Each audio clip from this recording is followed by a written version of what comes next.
فرزند زہرا یہ حالات برے ہیں۔ کاشانۂ بصیرت ایک ایسا مکمل یوٹیوب چینل جس پر محروم بصارت کے لیے بالخصوص اور تمام افراد کے لیے بالعموم سینکڑوں کی تعداد میں اسلامی کتب دستیاب ہیں۔ لہذا گزارش ہے کہ آپ اپنی ذمہ داری نبھاتے ہوئے کاشانۂ بصیرت کو سبسکرائب کرنے کے ساتھ ساتھ بیل آئیکن کو پریس کیجیے تاکہ آپ علم کے حصول کے ساتھ ساتھ مذہب اہل بیت کی اشاعت میں بھی اہم کردار ادا کرتے رہیں۔ کاشانۂ بصیرت، کاشانۂ بصیرت، کاشانۂ بصیرت۔ فرزند زہرا یہ حالات برے ہیں۔ اعوذ باللہ من الشیطان الرجیم، بسم اللہ الرحمن الرحیم۔ کتاب معالی الصبتین فی احوال الحسن والحسین کی جلد نمبر 1 کی ریڈنگ کاشانۂ بصیرت کے توسط سے آپ کی سماعتوں کی نظر پیش کی جا رہی ہے۔ یہ اس ریڈنگ کا پارٹ نمبر 18 ہے اور پیج ہے 389۔ تیسری مجلس ہے، ہیڈنگ ہے شہادت مسلم کی اطلاع میں اختلاف۔ مورخین کو اس بات میں شدید اختلاف ہے کہ امام حسین علیہ السلام کو جناب مسلم کی خبر شہادت دوران سفر کس مقام پر موصول ہوئی تھی۔ اس مجلس میں ہم اسی اختلاف کی طرف اشارہ کرنے چلے ہیں۔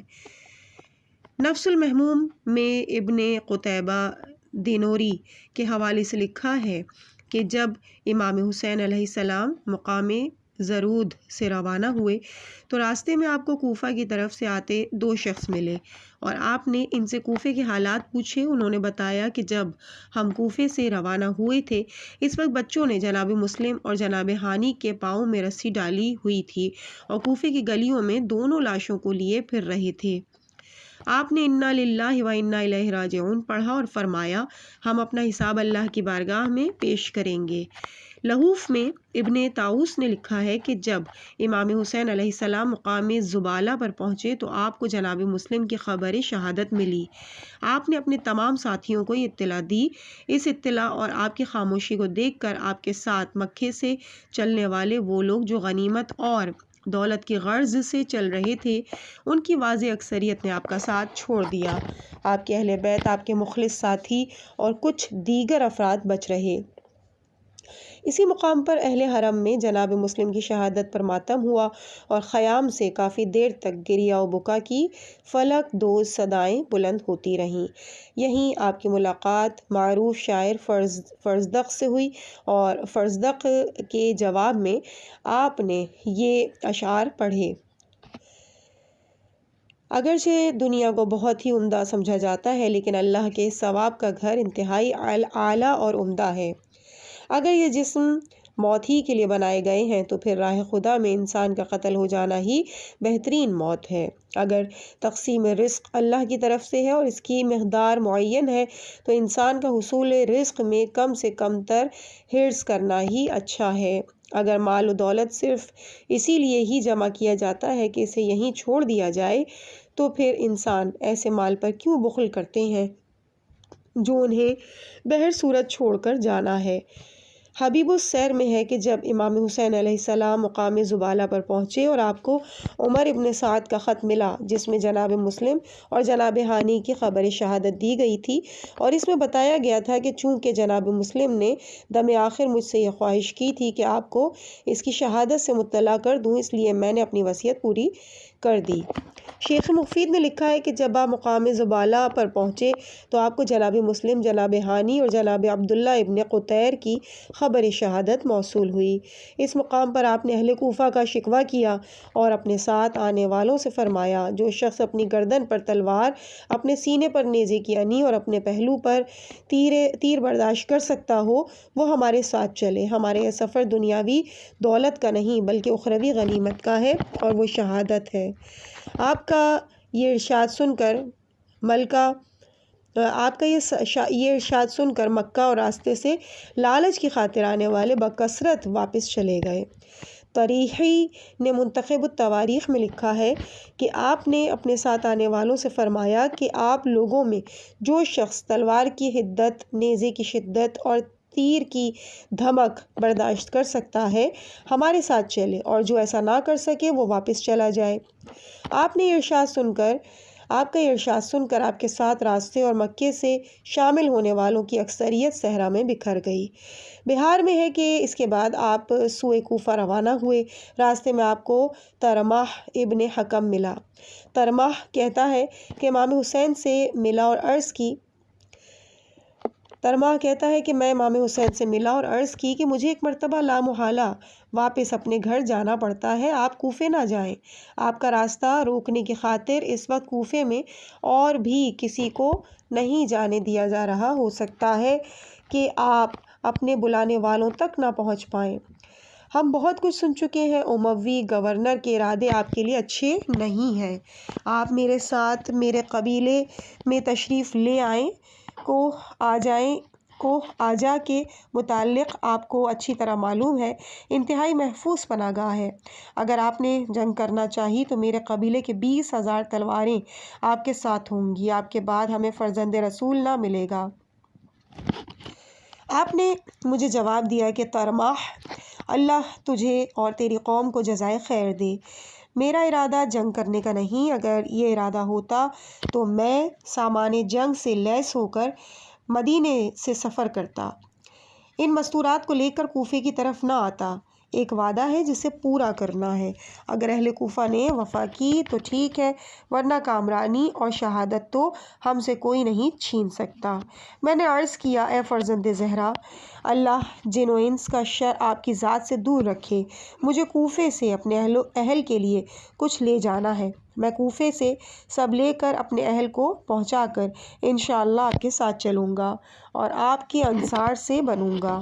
امام حسین نے فرمایا، اگر تیرا ارادہ ہے تو پھر دیر نہ کرنا، اللہ آپ پر رحم فرمائے۔ جب میں نے فرزند رسول کی یہ بات سنی تو مجھے یقین ہو گیا کہ انہیں اپنے وقت کا علم ہے، جس کی وجہ سے میری جلدی واپسی کی خواہش فرما رہے ہیں۔ میں نے امکانی طور پر کم سے کم وقت کوفے میں صرف کیا، واپس اپنے گھر کو آجا گیا۔ اہل خانہ کو ان کا سامان دیا اور واپس ہونے لگا۔ تمام نے پوچھا کہ اب کے کیا نئی بات ہو گئی، پہلے تو نے کبھی ایسے نہیں کیا۔ میں نے مختصراً تمام حالات بتائے اور الوداع کر کے واپس پلٹا۔ جب میں عزیب الحجانات پر پہنچا تو مجھے سماع ابن بدر کربلا سے آتا ہوا ملا۔ اس نے بتایا کہ فرزند رسول کربلا میں شہید ہو گیا ہے۔ وادی زبالہ سے چل کر آپ نے بطن عقبہ میں قیام کیا۔ یہاں آپ کو ایک سن رسیدہ عرب ملا۔ جب اسے آپ کا تعارف ہوا تو آپ کی خدمت میں حاضر ہوا اور عرض کی، حالات سازگار نہیں ہیں، ان حالات میں اگر آپ کو جانا ہی ہے تو پھر کم از کم ان مستورات کو واپس مدینے بھیج دیں۔ آپ نے فرمایا، میں خواہ کوفہ جاؤں یا واپس مدینہ، مجھے معلوم ہے کہ یہ لوگ اس وقت تک چین سے نہیں بیٹھیں گے جب تک میرے سینے سے میرا دل نکال لیں۔ اس کے بعد ان کا جو حشر ہوگا بس دیکھنے والے ہی دیکھیں گے، اور مستورات ساتھ نہ ہوئیں تو میری شہادت چھپ جائے گی۔ امام صادق سے مروی ہے کہ جب آپ وادی عقبہ آئے تو اپنے بھائی قمر بنی ہاشم سے فرمایا کہ جہاں تک میں سمجھتا ہوں ہماری شہادت کا وقت قریب ہے۔ جناب عباس علیہ السلام نے فرمایا، وہ کیسے؟ آپ نے فرمایا، میں خواب میں دیکھتا ہوں کہ بھوکے کتے میرے جسم کو بھبوڑ رہے ہیں اور ان میں سے سفید داغوں والا کتا سب سے پیش ہے۔ مؤلف لکھتے ہیں کہ یہی خواب آپ نے شب 9 محرم کو بھی دیکھا۔ تعبیر کے طور پر فرمایا تھا کہ جہاں تک میرا خیال ہے میرا قاتل مبعوث ہے۔ وادی عقبہ کے بعد آپ نے مقام شراف میں قیام کیا۔ سحری کے وقت آپ نے اپنے تمام ساتھیوں کو حکم دیا کہ جتنا پانی لے سکتے ہو جمع کر لو۔ پانی جمع کرنے کے بعد آپ نے کوچ کا حکم دیا۔ دوپہر کے وقت آپ کے ساتھیوں میں سے ایک نے بآواز بلند تکبیر کہی۔ آپ نے پوچھا، کس لیے تکبیر کہی ہے؟ اس نے عرض کیا، قبلہ، سامنے کھجوروں کا جھنڈ نظر آ رہا ہے۔ عبداللہ ابن سلیمان اور منظر ابن مشعل نے کہا کہ ہم نے آج تک اس مقام پر ایک کھجور بھی نہیں دیکھی۔ امام حسین نے فرمایا کہ جہاں تک میرا خیال ہے یہ کھجوروں کا جھنڈ نہیں بلکہ بلند کیے ہوئے نیزے ہیں جو کھجوروں کے جھنڈ نظر آ رہے ہیں۔ کیا یہاں کوئی ایسی جگہ نہیں جسے ہم اپنے عقب میں رکھ لیں تاکہ بصورت جنگ ہمارا عقب محفوظ رہ جائے؟ ایک صحابی نے عرض کیا، قبلہ، ہمارے بائیں ہاتھ پر تھوڑے سے فاصلے پر کوہ ذو حسم ہے۔ آپ نے اسی طرف جانے کا حکم دیا۔ ہم تھوڑا ہی چلے تھے کہ حر ابن یزید ریاحی کی سالاری میں آنے والا لشکر ہمارے قریب پہنچ گیا۔ ذو حسم پر پہنچ کر امام حسین نے خیام لگانے کا حکم دیا۔ حر نے بھی اپنے سپاہیوں کو خیمہ زن ہونے کا حکم دیا۔ لشکر حر پیاس سے جاں بلب تھا۔ انہوں نے پانی مانگا۔ آپ نے اپنے جوانوں سے فرمایا، انہیں پانی پلاؤ۔ ابن طعان معربی کہتا ہے کہ میں لشکر حر میں شامل تھا اور پیاس سے میرا اس قدر برا حال تھا کہ سب سے آخر آنے والا میں ہی تھا۔ امام حسین بذات خود اٹھے، میرے قریب آئے، مجھے سہارا دیا، اپنے ہاتھ سے پہلے مجھے پھر میرے گھوڑے کو پانی پلایا۔ جب میرے حواس بحال ہوئے تو میں نے آپ کا شکریہ ادا کیا۔ فرمایا، ابن طعان، بھول نہ جانا، یہ وقت مجھ پر آ سکتا ہے اور میرے کسی بچے پر بھی، اگر کبھی میں یا میرا کوئی بچہ پانی مانگے تو دے دینا۔ اس کے بعد چوتھی مجلس ہے امام حسین اور حر، صفحہ ہے 396۔ لحوف میں ابن طاؤس نے لکھا ہے کہ جب امام حسین علیہ السلام کوفے سے 2 منزل کے فاصلے پر رہ گئے تو حر قادسیہ سے 1000 افراد پر مشتمل لشکر لے کر سامنے آ گیا۔ یہ سب پیاسے تھے۔ امام حسین نے ان تمام کو پانی پلایا۔ چونکہ قادسیہ اور کوفہ کے مابین 45 میل کا فاصلہ تھا، اس لیے ابن زیاد نے حسین ابن نمیر کو قادسیہ پر تعینات کر کے اسے حکم دیا کہ حر کی سربراہی میں ایک لشکر امام حسین علیہ السلام کے مقابلے کے لیے بھیج دینا۔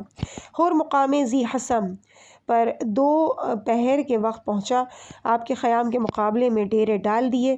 امام حسین نے پوچھا، حر، ہمارے حق میں آئے ہو یا ہمارے خلاف؟ حر نے کہا، اے ابو عبداللہ، آپ کے خلاف۔ امام حسین نے فرمایا، جب نماز ظہر کا وقت ہو تو جب نماز ظہر کا وقت ہوا تو آپ نے حجاج ابن مسروق کو اذان کے لیے حکم دیا۔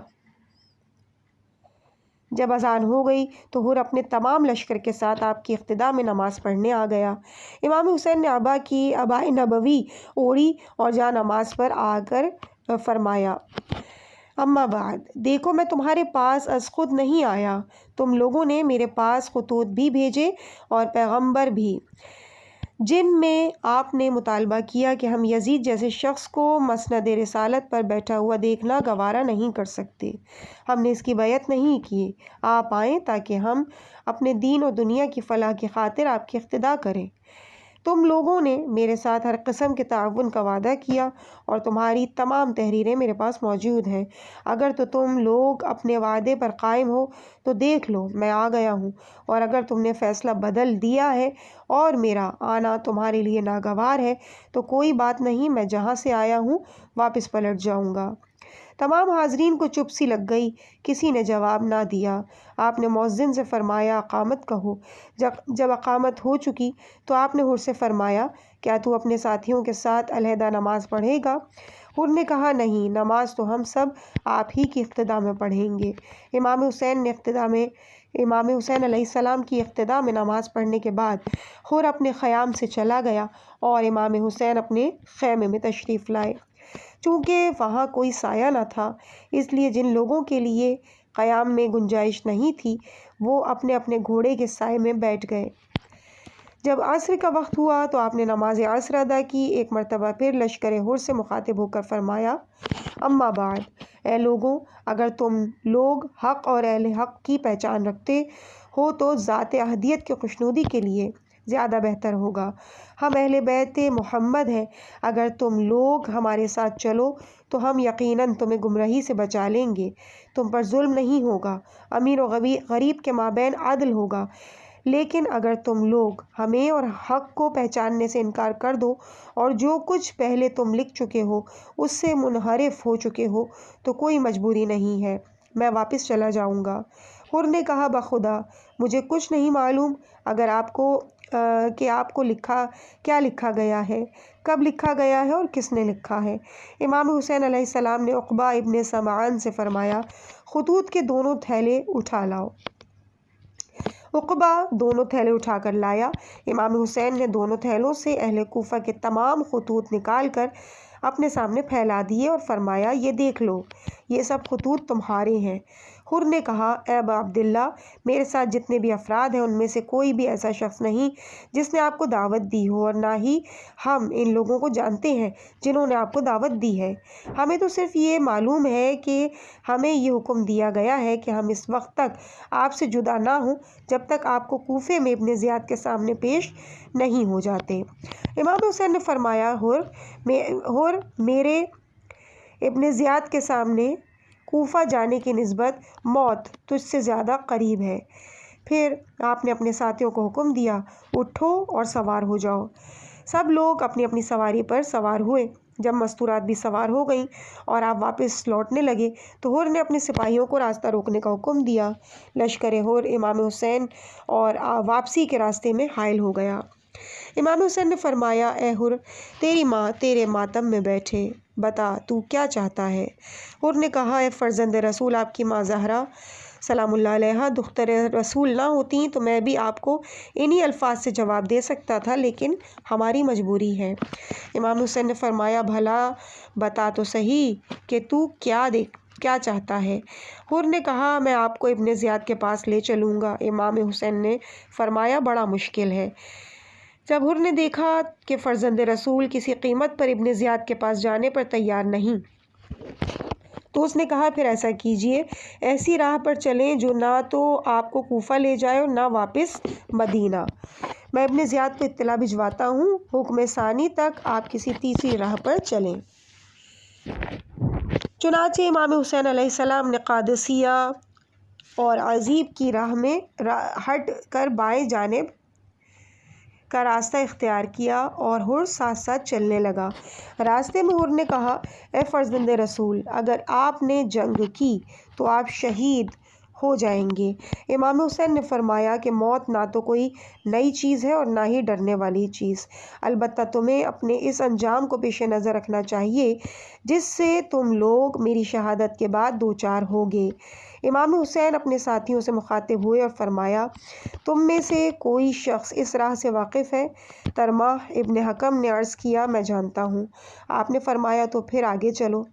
جب حر نے یہ بات سنی تو آپ کے آگے سے ہٹ کر راستے سے ایک طرف چلنے لگا۔ جب آپ واقصہ اور غدیب کے پاس مقام بیضاء پر پہنچے تو مقام کے مطابق امام حسین نے ایک مرتبہ پھر خطبہ دیا اور فرمایا اما بعد، اے لوگوں، تمہیں معلوم ہے کہ میرے رسول نانا نے فرمایا تھا جو شخص ایسے حکمران کو دیکھے جو ظالم ہو، حلال خدا کو حرام اور حرام خدا کو حلال سمجھے، احکام خدا کو پامال کر دے، سنت رسول کی توہین کرے، بندگان خدا کے درمیان ظلم و جور کا بازار گرم رکھے اور کوئی شخص اسے نکیل نہ ڈالے، تو اللہ کا حق ہے کہ اسے وہیں بھیجے جہاں کا وہ مستحق ہے۔ تمہیں معلوم ہے کہ امویوں نے ابلیس کی اطاعت شروع کر دی، اطاعت الہیہ کو چھوڑ دیا، ہر طرف فساد ہی فساد ہے، حدود خدا معطل ہیں۔ تم لوگوں نے مجھے خطوط لکھے، مجھے بلایا، اگر تم اپنی بات پر قائم ہو تو اپنا وعدہ نبھاؤ، میں حسین ابن علی اور ابن فاطمہ ہوں۔ اگر تم اپنا عہد توڑ چکے ہو اور میری بیعت ختم کر چکے ہو تو یہ بات تمہارے لیے کوئی نئی نہیں ہے۔ قبل ازیں میرے والد امیر المومنین، میرے بھائی حسن علیہ السلام اور میرے سفیر مسلم کے ساتھ تم یہی سلوک کر چکے ہو۔ تم اپنا حصہ کھو چکے ہو اور اپنے بخت ضائع کر چکے ہو۔ جس نے بھی بیعت توڑی اس نے اپنا نقصان کیا۔ اللہ مجھے تم لوگوں سے بے نیاز کر دے گا۔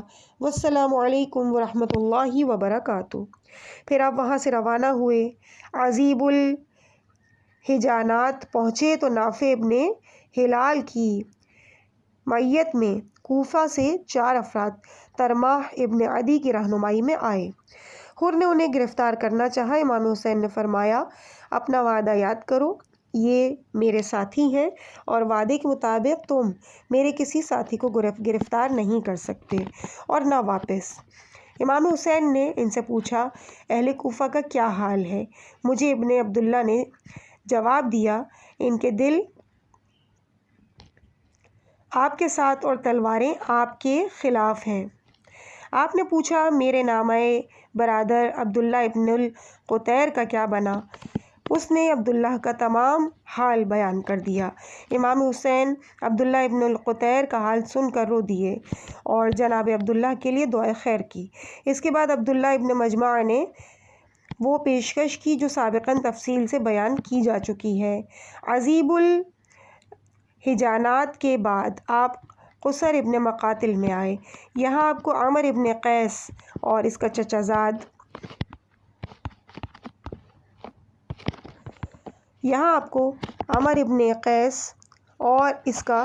زاد ہے۔ عمر کا بیان ہے کہ میں نے امام حسین کے بال بہت سیاہ دیکھے تو میں نے پوچھ لیا یہ خضاب ہے یا بال اپنے اصلی رنگت میں ہے؟ آپ نے فرمایا خضاب ہے۔ مؤلف لکھتے ہیں کہ شاید یہ امام حسین کا آخری خضاب تھا۔ یوم عاشورہ آپ نے اپنے ریش مبارک کو کئی مرتبہ خضاب کیا، لیکن یہ خضاب سیاہ نہیں تھا بلکہ سرخ رنگ کا تھا، جو کبھی شہزادہ علی اکبر کے خون سے اور کبھی قمر بنی ہاشم کے خون سے۔ اس کے بعد اگلی مجلس کا آغاز ہو رہا ہے جو کہ 5ویں مجلس ہے۔ صفحہ نمبر ہے 403۔ ہیڈنگ امام حسین علیہ السلام اور عبید اللہ ابن حر جعفی۔ اعمالی میں امام صادق علیہ السلام سے مروی ہے کہ جب امام حسین مقام قطانیہ پر آئے تو ایک خیمہ نصب دیکھا۔ شیخ مفید نے ارشاد میں لکھا ہے کہ جب امام حسین قصر ابن مقاتل پر پہنچے تو آپ نے ایک خیمہ نصب دیکھا۔ آپ نے پوچھا یہ خیمہ کس کا ہے؟ آپ کو بتایا گیا کہ عبید اللہ ابن حر جعفی کا ہے۔ قمقام کے مطابق عبید اللہ جعفی انتہا پسند مروانی تھا، عرب کے معروف بہادروں میں شمار ہوتا تھا۔ جنگ صفین میں حضرت علی کے مخالف لشکر میں تھا۔ چونکہ خالص مردانی تھا اس لیے حضرت علی سے عداوت میں بھی معروف تھا۔ حضرت علی کی شہادت کے بعد کوفہ منتقل ہو گیا۔ اپنے سابقہ رویے اور بغض علی سے کچھ پشیماں ہو چکا تھا۔ جب فرزند رسول کے قتل کر دینے کی خبریں کوفے میں اڑیں تو یہ کوفہ سے اس غرض سے نکل گیا کہ مجھے قتل فرزند رسول میں شریک نہ ہونا پڑے۔ امام حسین نے حجاج ابن مسروق سے فرمایا کہ اسے بلاؤ۔ حجاج نے جا کے کہا فرزند رسول حسین ابن علی تجھے یاد کرتے ہیں۔ عبید اللہ نے کہا انا للہ و انا الیہ راجعون، میں نے تو کوفہ چھوڑا ہی اس خاطر تھا کہ نہ میں حسین کو دیکھوں اور نہ حسین مجھے دیکھیں۔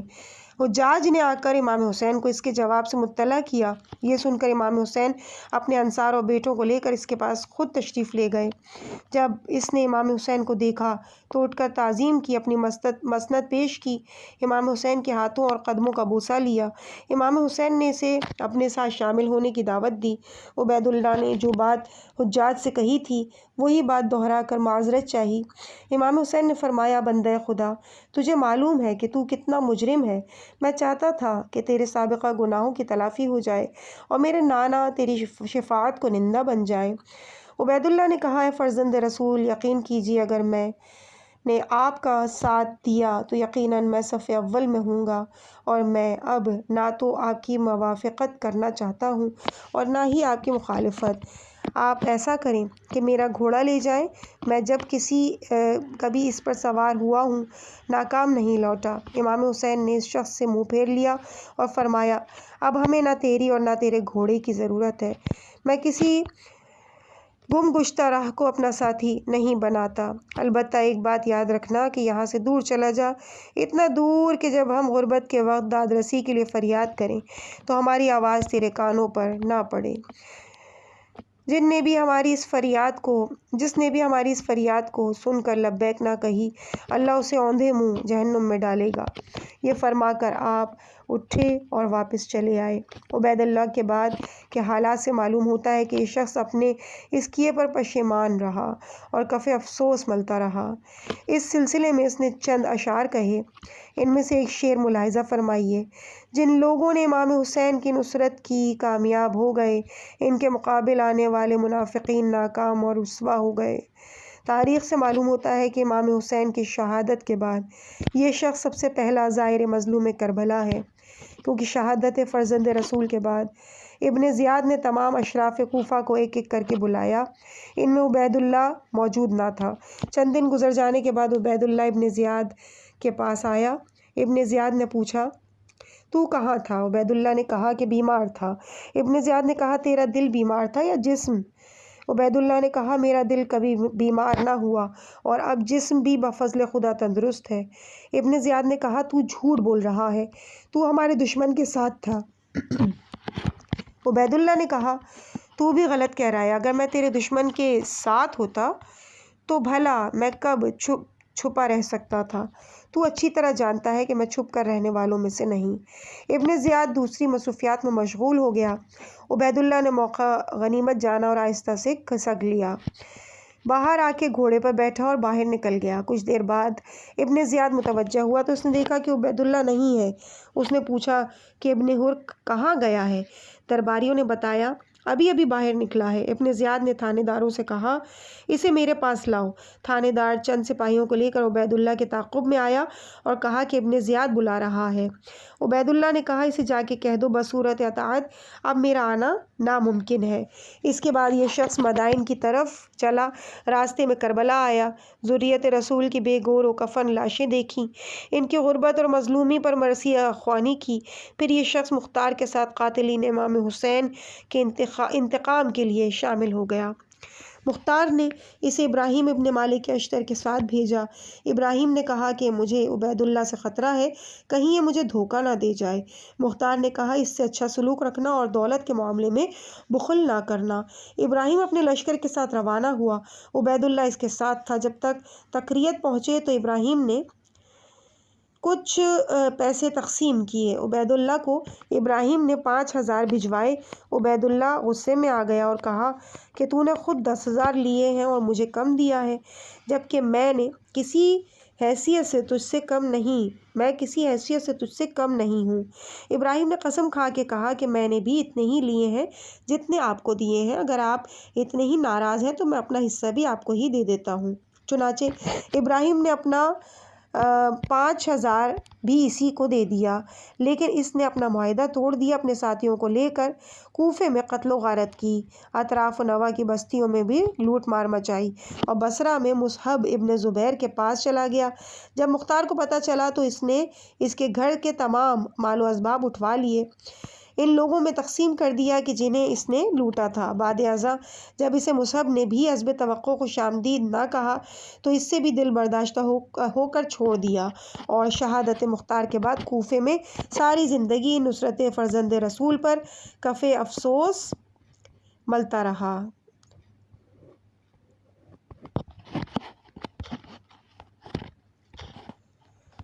عزیز سامعین، اس مقام پہ ہم ریڈنگ کے اس پارٹ کو یہیں پہ مکمل کرتے ہیں۔ اس سے آگے کی ریڈنگ آپ کے سامنے اگلے پارٹ میں پیش کی جائے گی۔ چھٹی مجلس ہوگی اور صفحہ ہوگا 508۔ بلکہ مناسب یہ ہے کہ بس تھوڑی سی ریڈنگ رہ گئی ہے اور اس فصل کا بھی اختتام ہو جائے گا، تو ہم اس آخری مجلس جو کہ چھٹی مجلس ہے اس کو بھی مل کر مطالعہ کر لیتے ہیں۔ صفحہ نمبر 408، چھٹی مجلس، ابن زیاد بنام حر۔ دوران سفر ایک طرف حر چل رہا تھا، دوسری طرف نواسہ رسول اپنے اہل بیت کے ساتھ سفر کر رہا تھا۔ کوفے سے ایک ناقہ سوار آتا ہوا دکھائی دیا تو تمام اس کے انتظار میں رک گئے۔ جب قریب آیا تو معلوم ہوا کہ وہ مسلح بھی ہے اور کمان کو الٹا کیے ہوئے ہے۔ اس نے آ کے حر کو سلام کیا، فرزند رسول کو سلام نہ کیا۔ ایک خط حر کے حوالے کیا، حر نے پڑھا لکھا تھا، اما بعد جب میرا خط تجھے موصول ہو اس کے بعد سے فرزند رسول کے ساتھ سختی سے پیش آ، اس کے تمام راستے بند کر دے، کہیں نہ جانے دے، کسی بے آب و گیا ویرانے میں اسے خیمہ زن ہونے پر مجبور کر۔ میرا یہ قاصد تیری نگرانی کرے گا اور دیکھے گا کہ تو میرے حکم کی تعمیل کرتا ہے یا نہیں، پھر مجھے مطلع کرے گا۔ والسلام۔ یزید ابن زیاد ابن مہاجر لشکر ہر میں تھا۔ جب اس نے ابن زیاد کے قاصد کا رویہ دیکھا تو غصے سے بھڑک اٹھا اور کہا، تیری ماں تیرے ماتم میں بیٹھے، یہ کیا لایا ہے؟ قاصد نے جواب دیا، جو کچھ لایا ہوں اپنے امام کی اطاعت کی ہے اور اپنی بیعت کا حق ادا کیا ہے۔ یزید ابن زیاد ابن مہاجر نے کہا، اللہ تجھے حق سمجھائے، تو نے اپنے امام کی اطاعت اپنے کو جہنم میں ڈالنے کے لیے کی ہے، تو نے اللہ کی نافرمانی کی ہے، تا قیامت اپنے لیے لعنت اور بعد از قیامت دائمی جہنم خریدی ہے۔ قرآن میں تیرے امام جیسے ائمہ کے لیے اللہ نے فرمایا ہے کہ ائمہ میں سے کچھ ایسے امام بھی ہیں جو جہنم کی طرف بلاتے ہیں، تیرا امام بھی انہی ائمہ میں سے ہے۔ اس خط کے بعد حر امام حسین علیہ السلام کے راستے میں حائل ہو گیا اور آپ کو آگے جانے سے روک دیا۔ ابن طاؤس نے لحوف میں لکھا ہے کہ جب حر نے آگے جانے سے روکا تو امام حسین نے فرمایا کہ حر، تجھے اب کیا ہو گیا ہے؟ کیا تو نے ہی نہیں کہا تھا کہ ہم ایسا راستہ اختیار کریں جو نہ واپس مدینہ لے جائے اور نہ کوفہ؟ حر نے جواب دیا، واقعاً پہلا معاہدہ ایسا ہی تھا، لیکن اب ابن زیاد کا نیا حکم آیا ہے کہ جس کے مطابق میں اس بات کا پابند ہوں کہ آپ کو اس سے آگے کہیں بھی نہ جانے دوں۔ یہ قاصد آپ دیکھ رہے ہیں میرا نگران ہے۔ بہار میں ہے کہ امام حسین نے فرمایا کہ ہمیں غازر یا نینوا میں اترنے دو۔ حر نے کہا کہ آپ دیکھ رہے ہیں کہ نگران میرے سر پر ہے، میں کسی ایسی جگہ اترنے کی اجازت نہیں دے سکتا جہاں سایہ فراہم ہو سکتا ہے۔ زہیر ابن قیس نے مداخلت کی اجازت مانگی اور عرض کیا کہ قبلہ، آپ دیکھ رہے ہیں کہ اس وقت ان کی تعداد کم ہے اور ہم ان سے اس وقت بآسانی نمٹ سکتے ہیں۔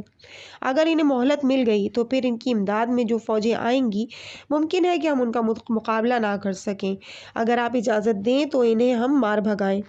امام حسین نے فرمایا، زہیر، آپ کو معلوم ہے کہ میں کبھی بھی ابتدا کرنے کی اجازت نہ دوں گا۔ میرا مقصد جنگ نہیں بلکہ آنے والی نسلوں کو حق و باطل میں امتیاز کرنے کی تربیت دینا ہے۔ اس کے بعد آپ نے اسی جگہ اترنے کا حکم دیا۔ جب دونوں طرف سے خیمے لگ گئے تو امام حسین نے کھڑے ہو کر اپنے احباب و اقربا میں خطبہ دیا، جو سلوک ہمارے ساتھ کیا جا رہا ہے آپ اسے دیکھ رہے ہیں، یہ زمانہ کبھی ایک جیسا نہیں رہتا، لیکن شرافت اور حق ہمیشہ ایک جیسے رہتے ہیں۔ آج آپ دیکھ رہے ہیں کہ شرافت اسی طرح کامیاب ہو چکی ہے جس طرح جام میں تلچھٹ بچ جاتا ہے۔ اس میں شک نہیں کہ ذات کی زندگی انسان کو موٹا تازہ کر دیتی ہے، ذلت کی زندگی انسان کو موٹا تازہ کر دیتی ہے، لیکن انسان کا ضمیر مردہ ہو جاتا ہے۔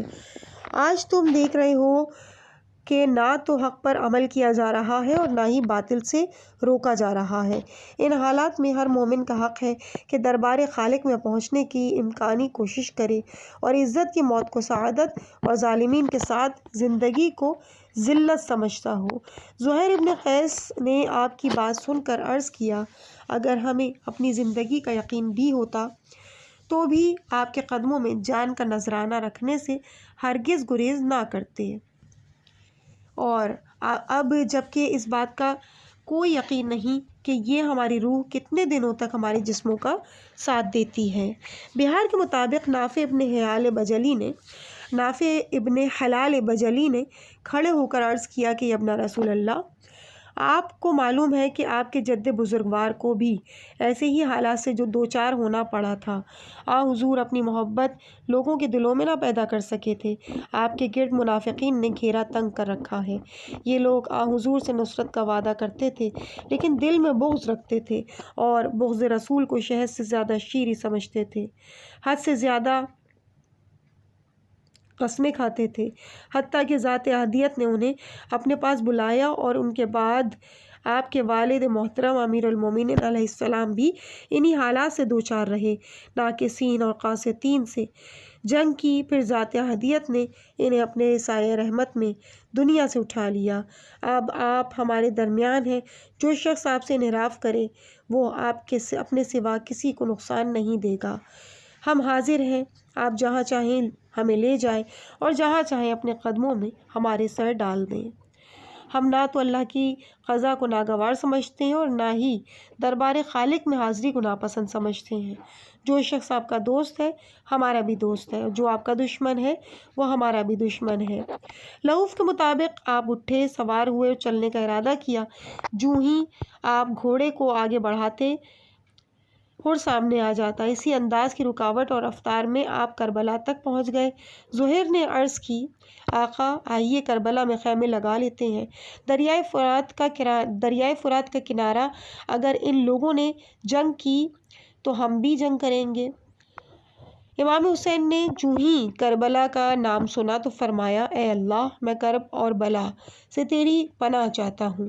علامہ شستری نے خصائص حسینیہ میں لکھا ہے کہ امام حسین کے لیے وہ وقت انتہائی سنگین تھا جب آپ حر کی نگرانی میں کربلا آ رہے تھے۔ آپ نجف سے صرف 3 میل کے فاصلے سے گزرے لیکن زیارت نہ کر سکے۔ عزیز سامعین، اس مقام پہ ریڈنگ کے اس پارٹ کو یہیں پہ روکتے ہیں انشاءاللہ۔ اس سے آگے اگلی فصل کا یعنی فصل نمبر 7 کا آغاز ہوگا اور صفحہ نمبر ہوگا 413۔ مجھے اپنی دعاؤں میں یاد رکھیے گا۔ والسلام علیکم ورحمۃ اللہ وبرکاتہ۔